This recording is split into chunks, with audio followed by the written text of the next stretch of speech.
the one, the only, Ben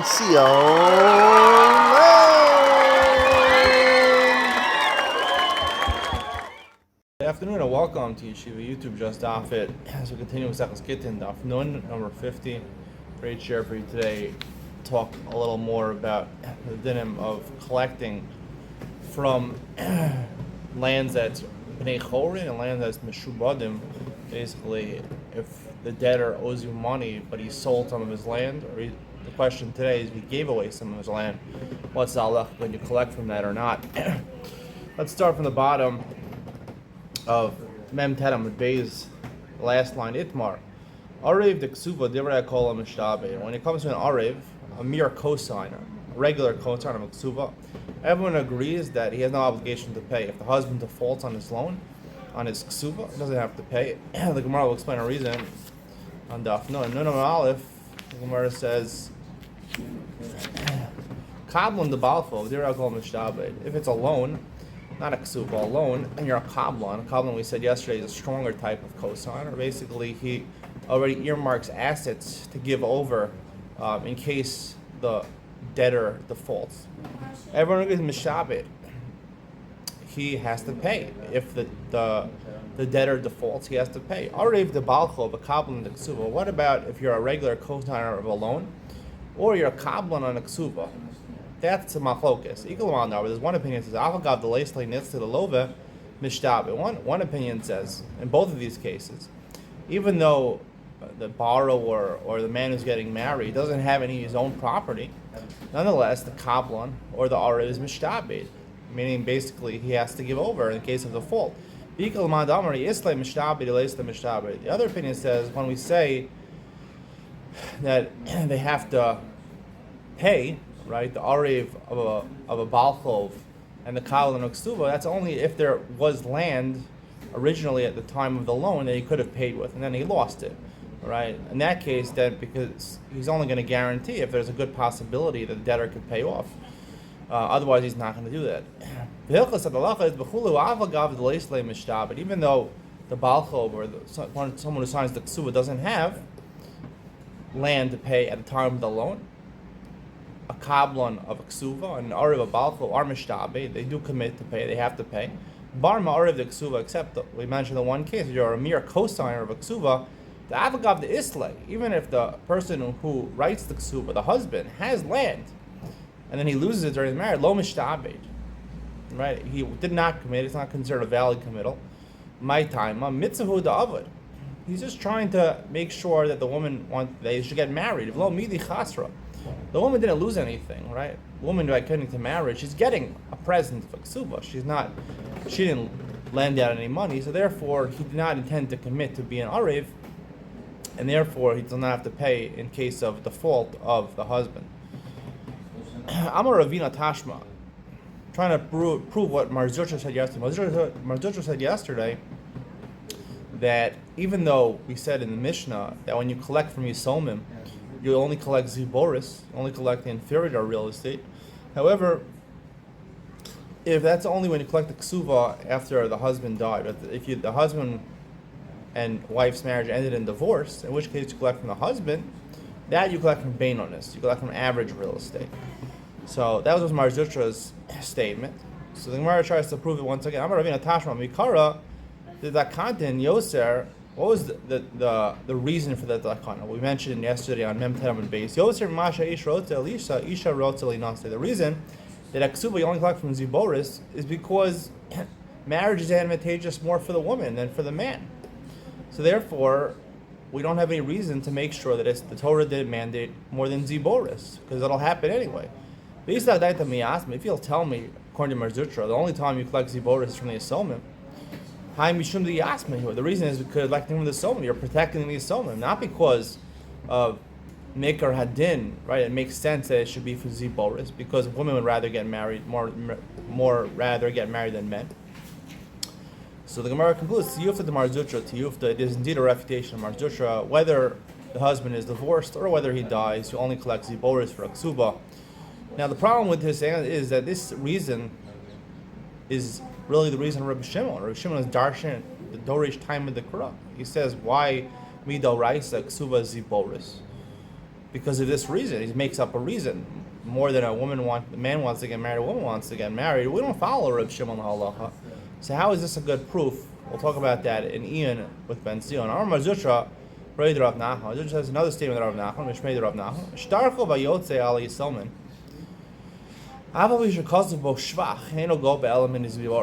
Let's say someone lent money, and the person who lent out the money, he dies, and now they want to collect the debt from his inheritors. Even though in the loan document it's stipulated, normally a loan document you collect bain on this, right? A balchov last bain on this. It's stipulated, I'm collecting, if you default on loan, I'm collecting idis, the best real estate. Nonetheless, in all these cases, like we said, Yisomim, you only collect from Ziboros, whether it's a ksuva or a balchov. Amar Abaye said, it's true that the balchov dina bebeinas. A balchov normally collects from average land. The miyasim is Ziboros, and when they sow him, he collects from Ziboros, right? So here also, the din changes, right? Even though he wrote, right, idis, it doesn't make a difference to collect Ziboros, right? It changes, just like a regular balchov. Amalei Rava says, what's the comparison? Achi hashta balchov dine midoraisa b'ziboros. A balchov, right, midoraisa, he doesn't collect bain on this. Really, he collects ziboros, which is interesting. Kideu, like Lula taught, Amarula, Dvar Torah balchov b'ziboros. How do you know a balchov, someone who lends out money, he only collects from inferior real estate? Shemar b'chutz tamad ba'ish. Right, this is talking about when a person brings a collateral out to the person who lent him money. Right, he brings out ma darcha sheish lahotzi. Doesn't say what he brings out. What would he bring out? Pachosh v'kelim. You're not going to give away too much. He'll give away the least liquid product that he has to as a mashkon, as a collateral, which is ziboris, the equivalent of ziboris. Ma ta'amru balchov v'beinas. We know that the Mishnah says balchov collects v'beinas normally. They shall tinos delas with the takana they made that people should want to lend out money. If they're not going to get back at least average, they're not going to lend out money. But Gabi asked me, and why these Yisomim? You're a balchov. They kept the doraisa to protect the Yisomim. We'll see. Elahacha, but over here, kevan the dine midoraisa b'idis. But here midoraisa, right? He wrote in the loan document that you collect idis. I feel me asked me nam idis. Rava would make a suggestion that they should be able to collect even from idis from the Yisomim. The Gemara asks on Rava, Atani Avram Choza taught in a brayse, any from Nichse Yisomim only the Ziboros. You don't collect from Nichse Yisomim, only the Ziboros. Afilu Heni Zakin, even if the property of the father of the Yisomim damaged, or the right, in which case the Yisomim are paying Nizikin, right? Even in that case, they only collect Ziboros. Whereas Hana Zikin Dina Midal Raisa. Now Nizikin, right? We've been learning Meitav Sadeo, Meitav Karma Yishal. You pay Midoraisa from Idis. So it should be the same thing, right? It should be the same thing. They should collect from Idis. According to Rava, we know that's not true, right? Even though Midoraisa it should be Idis, nonetheless you only get Ziboris from the Yisomim. So the Gemara says, Idis Denizak Ziboris the Mazik. The case that the Bryce is talking about is the machlokas Rabbi Akiva and Rabbi Shmuel, which basically we stated before, is where the property of the nizak, right?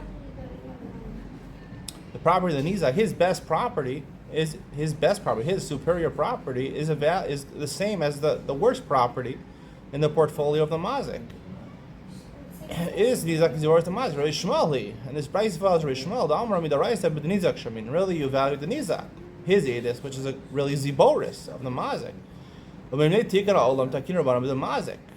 Nonetheless, as we learned in the Mishnah, the Rabbanan said, still you pay with the edis of the mazik. Gabi asked me, the Raisa, by these Somim, to protect them, the Rabbanan relied on the Doraisa, and you only collect ziboris. Any is this true? Atani Rabbi Lezer Nisa, Rabbi Lezer Nisa as a Braisa. Ain't Nifraim, Nechse Yisomim, Elam in ziboris. Afilu hein edis. Even if there is, Maya filo hen idis.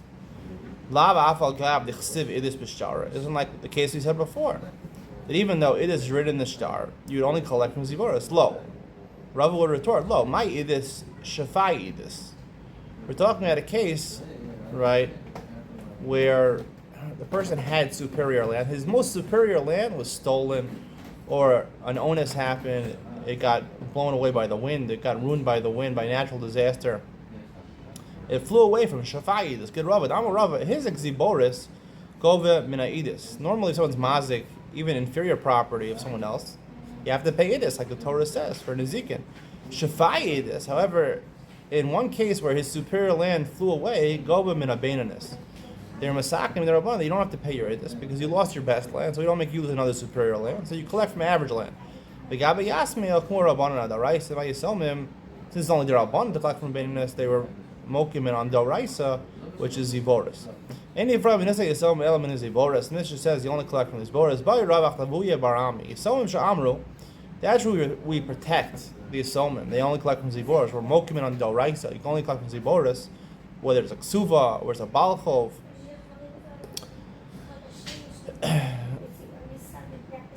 Yisomim Shamru Ktanim or Afilu Gedolim. Or do they make that kana even by Gedolim? Yisomim that are over the age of Bar Mitzvah. They could fend for themselves. Nonetheless, the kana applies also here. So what would you base on? Takantehi Davar Rabbanan. If you say it's takana, they're helping out the Yisomim. Davar Gabi Yasmi. The time of Rabbanan like Gedolim L'Abur. Right? Gedolim can fend for themselves. They can litigate in court. They only made it for the Ktanim. Lo Abur Rabbanan. Dilma Mishum Tel Maska Daiti Demalve. Demislov. V'nefli Nichse Kama Yasmi. Dahavale Noel Dallas Silkach Afilu Gedolim Nami. Or maybe the whole point that the reason you collect from Ziboris is really midoraisa, like Ula says, a Balchov collects Ziboris. The reason that a Balchov collects Beinonis is Shalotino Delas Pnei Lavin, in order to protect the people who lend out the money. They'll want to lend out the money. That only applies when you collect from the person himself. They don't think he's going to die. The debtor is going to die. Right, so in the cases where the debtor dies, they didn't enforce that you have to collect from Beinonis. They only enforced it in a normal case where you collect from the debtor himself. If he dies, right, so therefore even if they're Gedolim, it wouldn't apply. The Rabbanan said you collect Midoraisa from Ziboris. Tashma, to bring a proof. Tani Abaye Kashisha, Abaye Kashisha taught in a Braisa, Yisomim Sha'amru Gedolim. They ain't Sarach Lomar Gdanim. Yisomim that we're talking about, even if they're Gedolim, certainly they're Gdanim. So it seems to be a pro even Gedolim. Whereas if a Dilma Hani Mil Inyan Shvua, the Gadol Mil Davu Katan Dami, Abayin Zivoris Lo. Maybe Abaye Kashisha was really talking about something else. Right? There's a halacha when you come to collect a debt from the inheritors, the Yisomim, right? So we make you take a Shvua. Even though he doesn't, the Yisomim don't make a taina that you already got paid off. We make you take a Shvua because the Ketanim are not aware of their father's affairs. They don't know if the father really got paid or not. So he says, even Gedolim, right, you make the shvua. But however, this halacha only applies to Ketanim, collect Ziboris. Gemara says, V'hilchasa doesn't make a difference. Hilchasa, Nenam Beis, Yisomim Sha'amru Gedolim, Yisrach L'Amar Ketanim, and Bein L'Shvua, Bein L'Ziboris. No, they made it to Hakana, whether you're a Gadol or you're a Katan, because again, the primary reason is Beinonis, Shalotel Nelos Nav, and in this case, it wouldn't apply by the Yisomim. It's not a normal case. And the Mishnah says, when you collect from a debtor's property, even if he has bad land, first you collect from his own property before you collect from people he sold land to. Even though technically a Balcho collects Beinonis, and this person, the debtor, has no Beinonis, he only has Ziboris, you don't collect the Beinonis of the person he sold the land to. First you collect from the Bnei Chorin, which was, even if it's Ziboris, from the debtor. What about if he gave property? He didn't sell property to someone else, he gave property to someone else. It's the reason the Rabbanan made a sakana or Mishnah that first to collect, even though really supposed to get Beinonis, you collect first from Ziboris, is because we feel bad for the Lakuchos. They bought property. It's encumbered property. It was known. There was achrayas written in the shtar, but right, they might come and collect. However, we feel bad for the Lakuchos. Unfortunately, they have to lose out because this debtor doesn't have the Beinonis to pay. Avmatana, like up say that he gave him a matana, so there's no loss. He's just, negating a profit. Lakuvos low. We wouldn't make a sakana. Dilma matana nami ilab the islay hanami ne ilo yayiv le matana. Generally, when people give presents, it's a quid pro quo, right? It's sort of like a mecha, right? He must have done a favor for him, that's why he's giving him a present in payment or for a future payment of doing good for him. So takana would apply also. Vilka keeps saying the Kukostam. Amalei Mark Shisha Braid Rav Chisda Rav Ashi. Tashma. Shchiv Mira, a Braisa. Shchiv Mira Amar, Truma Simes is Laploni. He's on his deathbed. He says, give $200 to Ploni. We give him me'elas to Ploni, and $300 to another man, to Shimon, Vidal me'elas to Ploni, and $400 to Levi. Ein omrim kol kodem mishtar zacha. We don't say, because he mentioned Ruvain before Shimon and before Levi, so that Ruvain, right, he only has a certain amount of assets, right? He totaled 200, 300, that's 500 plus 400, $900. He only has $700 worth of assets. We don't say, or $600 to make it easy. He only had $600 worth of assets. We don't say, okay, so first Reuven collects his 200, then Shimon his 300, and Levi, instead of getting 400, gets 100. We don't say that. He just happened to be saying the names in whatever order he said them.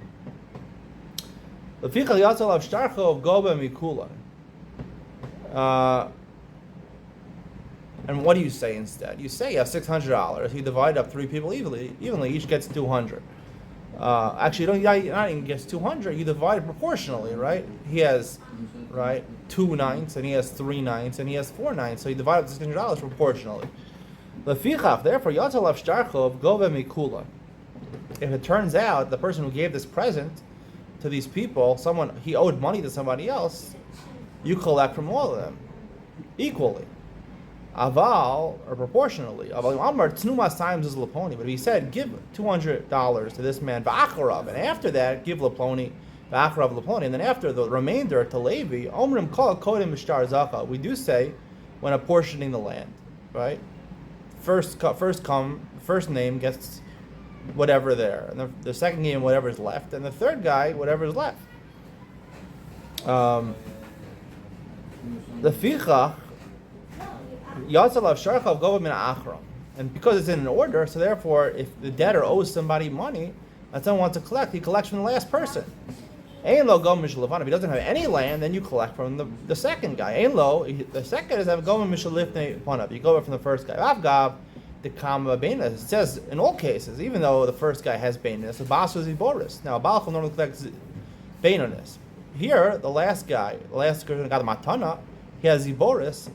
Miziboris Gabi, Mebainus Lo Gabi. So you see the same thing, just like this is a case of Matana. Even in the case of Matana, we'd apply the concept that if the person doesn't have what to collect, right, you go, if he has something, right, the Masakin, you collect from the B'nai Chor, and even Ziboris, before you collect from the Bainoness of the person who bought it. Here also the person who got the Matana.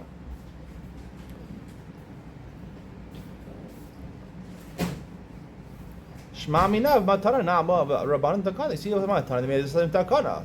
The Mari pushes it off. How come my skin? Here we're talking about the Balchov. He didn't give them money. It wasn't a matana he gave to these people. He owed these people money. He had another person we don't know about who also he owed money to. But these were 3 other people he owed money to. So the Mari says v'hat tznuka. It wasn't a matana. V'hat tznuka. He said give. It sounds like a matana. The Mari says tznu b'chovi. He meant to say give. I'm obligated to give them. I owe them money. Why does it make a difference who he said first? I said first Reuven, then Shimon, and Acharav Levi. Right? It depends. Right? If you're collecting from him, it depends who borrowed money first. Right? Who did he borrow money first from? That's what it depends. Not the order that he gave. He's directing to pay it off. The Gemara says the Lake of Shtar. We don't have those documents. But then we say anyone who's in the Shtar Kamar. The Gemara answers B'shtar Pakadita. He wrote out a document in order to give out first to Reuben and to Shimon to Levi. That document. Another explanation. You can still say this price is talking about a matana. It's not talking about he paid his balachol. Below kasha. No, it's still not a proof. My govim and achron ain't nifsad ela achron. What it means to say that the only one who loses is the achron. Meaning, even though in a case where you have a matana, you have the ziboris, the last guy has ziboris, and the guy before him has baininess, you collect ziboris. It's not a proof that by a matana you first collect from the bnei chorin and then you collect from the mishubadim. Because really, what happens over there? The last guy has ziboris, the previous guy has baininess, so he does collect the baininess from the second guy, but he gets reimbursed by the last guy who has to give him back the ziboris. Anybody saying with the shavu kul hadad, or you can say another answer. This price is talking about where all of them have the same land, either all ziboris or all baininess, and that's why you collect from the last one. But technically, it could be a matana. That it wouldn't be like a mecher. If you have ziboris, you collect from the previous guy with baininess because that was the kana. The Gemara doesn't answer the question. Ein motziin la'achilas peiros. The Mishnah says you don't take out for achilas peiros. Now this is talking about a unique case where someone stole a piece of land and then acted like it was owned and sold it to somebody else with a star, right? So now what happens? The person who who had the land stolen from him, he collects from it, and you do not collect for achilas peiros, meaning the peiros that he ate in the field, right, which you're entitled to. The person who bought it, right, the person who sold it to him, the thief who sold it, he also sold other lands. So you collect from mishubadim. He has his taina on the seller, right? You can't collect. The person who had the land stolen takes the land back. But this person can complain, I invested money into developing the real estate, right? I made it profitable. I made it worth more. So you can't collect. You can collect the base, whatever you put in, the money that you spent on it, but you can't collect the value from the seller, the thief. But let's say the thief owed money to other people, so you can't collect these extra things, extra valuation from his creditors. My time, why not? Amar Ula, Amar Reish Lakish, Avisha Ink Suvin, because it wasn't written. Payros are not written, and the new valuation was written in the star. Then how are the people who borrowed money, who lent money to him, supposed to know? Who owe money to him, supposed to know? So how they don't know? It's not fair. The whole reason you can collect from encumbered property is because they know, right? If they don't know, they don't know. Amar le Rabbi Abba leula, Mazon Isha Abanos Tikvan Ksibi Damu. Right? We also know, and the Mishnah says, you don't collect from the Mazon Isha and the Banos, right? After a man dies, so his wife, as long as she doesn't get her ksuba yet, and the daughters that are not married off, collect their mazonos, collect sustenance from the estate, right? And even if, right, you want to collect from someone else owed him money, you don't collect from the mishubadim. You don't collect the mishubadim. But that's the kman ksivi damu, right? It's known. It's a part of the t'nai ksuva. It's enforcing the ksuva. It's known you're going to have to pay for those things. The gasani ein motzi, and nonetheless it says you're not motzi.